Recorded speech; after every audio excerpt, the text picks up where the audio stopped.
5 local veterans for their service to our country. And this is something that they're going to be doing quarterly. So we give a shout out to Equity and Craig and the crew at the bank there for just honoring and recognizing them. So that'll be something special that'll be ongoing and long term. So that'll be great. And then I was just going to ask you if you knew what GT stood for. No, you go ahead, Dean. Tell me, what is that? Well, you had two. You could answer it in 2 ways. Of course, the correct one is gifted and talented, which we all knew you wasn't a part of that. I don't know what's the opposite. What's on the other end of the spectrum of gifted and talented? Gifted and poor and ignorant. I don't know. You could have answered with GT is Got Talent. Yeah, there you go. Because on March the 10th, Bearville GT is presenting Bobcats Got Talent. Well, it just makes sense. It does. That's awesome. And they're going to be at the PAC building, and they're going to be showing off their singing, playing instruments, comedy, and more. And they've got a special guest, a GATE student, J.C. Howerton. She's an alumni and famous. She's a Carroll County queen, as a matter of fact. So we've got that'll be fun. And I know Tina Ward, she has the Hangout and Paradise Ice, Shaved Ice, and she's helping out with that as well. So this ought to be a fun deal. It should be. It's $5. Kids are free. They're having a silent auction from 5:30 to 6:30 to help raise money. All of it benefits the GT education program, and the show will be from 6 to 7. Okay. So, and I think if you folks want to donate to that auction, holler at the school, the high school, and they'll let you know how to get a hold of the folks there. So, all right. What else we got here? Well, I'm just going to bring up we talked about last week, but we're making a lot of progress. The KY3 hometown takeover, is what they're calling it, is going to be in Bearville on March the 9th.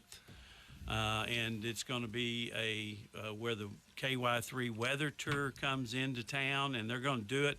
I thought it was going to be at the square, but I think it's going to be at the PAC. So we'll be working with the school and doing different things with them. But that'll be from 11:30 to 12, and then later that day we're going to have a 30-minute video on Berryville. It's all about us, right? It Just is. a spotlight. Cool. It'll be Bearville Day at KY3, and we'll be taking over.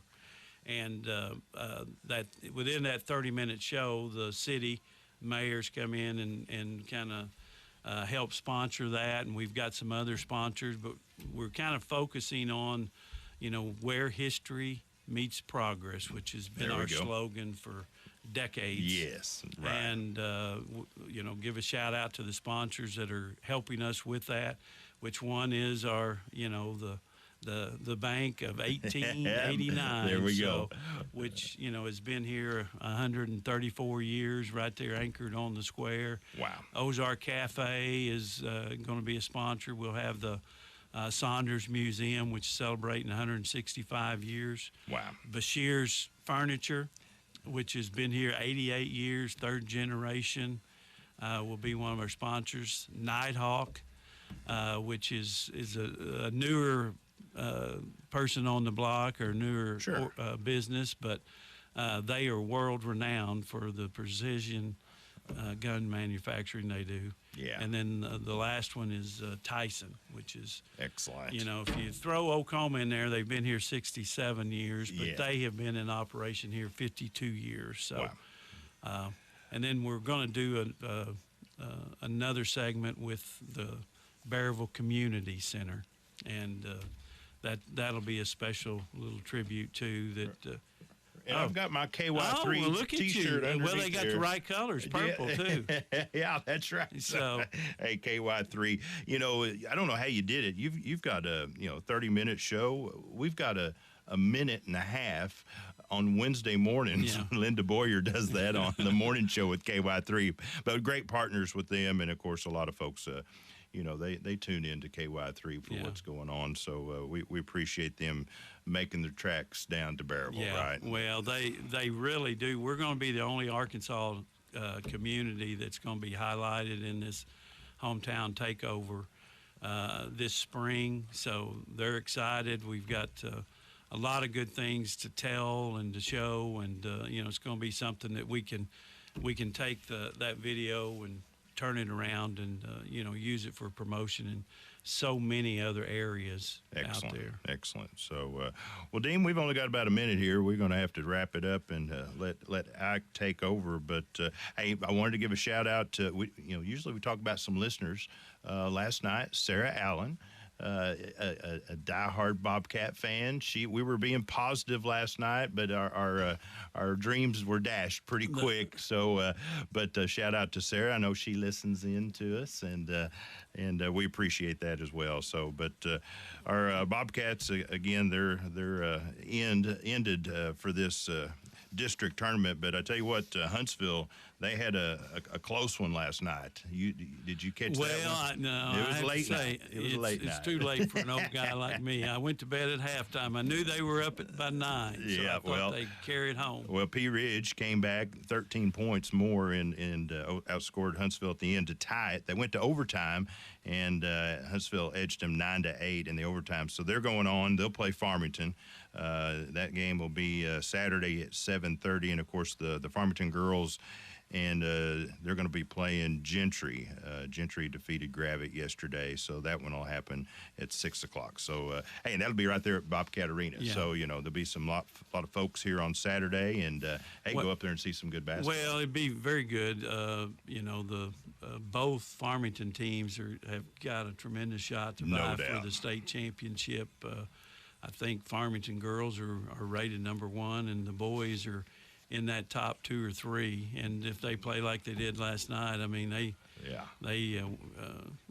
Taylor boy, he had, I think, ended up with 31 points, but he didn't miss a shot until late. Yeah, and a lot of talent out there, and they play hard and play well. So both of them have a chance, and the Bobcats get a shot Wednesday night in Morrilton too in the regionals. So that'll be fun. Be great for them to come back. As a coach, I always look forward to those games after a loss to come back, because you knew you had their full attention. That's right. They're going to be performing, and this group of seniors that are all starters that they haven't disappointed over their whole career.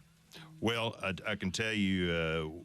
One thing I've got on my list here that you didn't have is, when we're not winning like the Razorbacks, let's move to baseball. Yeah. Okay, baseball today for the Razorbacks.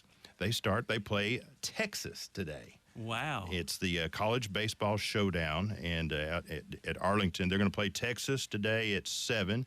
And then they have a couple more games. They'll play TCU, number 15 TCU on Saturday, and then they're playing one of your old teams, Oklahoma State, a number 9. Wow. They're playing them on Sunday. So, Dean, I did do a little homework. You did. All Good right. for so you. go Razorbacks, and of course they got a game, the basketball game against Florida, don't they? Yeah. So, well, Dean, I know it's a heartfelt sign off here, but a salute to Fred West, right? Fred West, that class was, I think, 5 years ahead of me. He was graduated in 70. He was a year ahead of my older brother. And so I was kind of like you, hanging around when Terry was around. But that whole class with Fred, and he was, pivotal person in there with, Brud Newman, Dan Fanning, Fred Jackson and them. And had a little kid out there, and they always, showed me kindness and respect, and I always appreciated that. Well, salute for them. Salute to Fred, and Dean, you have a great day and a great weekend. Okay. Thank you, Jamie. All right, we'll see you guys. Thanks for listening to the Community Chat on KTHS. Join us every Friday mornings just after 8 a.m. for all the latest community happenings. And go to BearvilleChamber.com and join the Chamber today.